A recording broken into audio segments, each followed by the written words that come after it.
한때 일본은 세계에서 가장 강한 경제국 중 하나였습니다. 도쿄 땅값이 미국 전체보다 비싸다는 말까지 나오던 시절.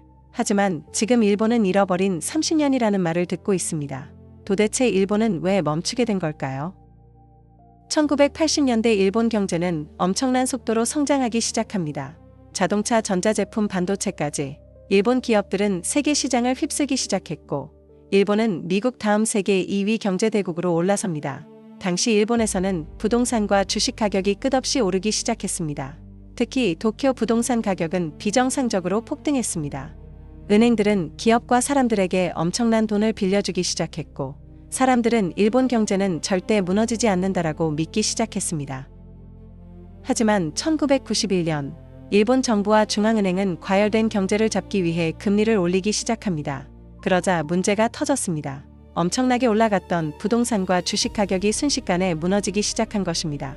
많은 기업과 개인들은 빚만 남게 되었습니다.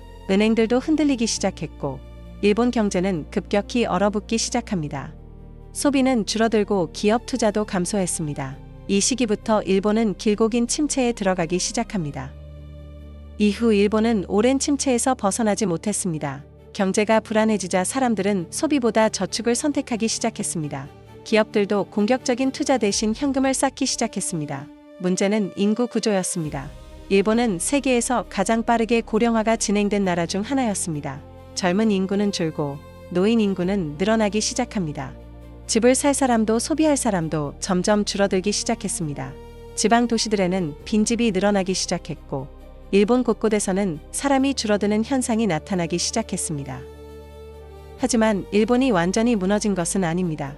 지금도 일본은 세계 최고 수준의 기술력을 가진 나라입니다. 자동차 정밀기계 소재 산업에서는 여전히 강력한 영향력을 가지고 있습니다. 특히 일본은 핵심 부품과 소재 산업에서 세계적인 경쟁력을 유지하고 있습니다.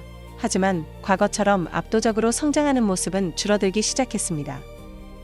그리고 지금 일부에서는 한국 역시 일본과 비슷한 길을 걷고 있다는 이야기도 나오기 시작합니다. 부동산 문제, 고령화, 낮아지는 출산율, 줄어드는 내수 경제, 일본이 먼저 겪었던 문제들이 한국에서도 나타나기 시작하고 있다는 것입니다. 물론 한국과 일본은 다른 나라입니다. 하지만 일본의 사례는 지금도 많은 나라들이 주목하고 있습니다. 한때 세계를 놀라게 했던 일본 경제, 그리고 지금도 이어지는 잃어버린 30년, 과연 일본은 다시 성장할 수 있을까요? 그리고 한국은 어떤 길을 걷게 될까요?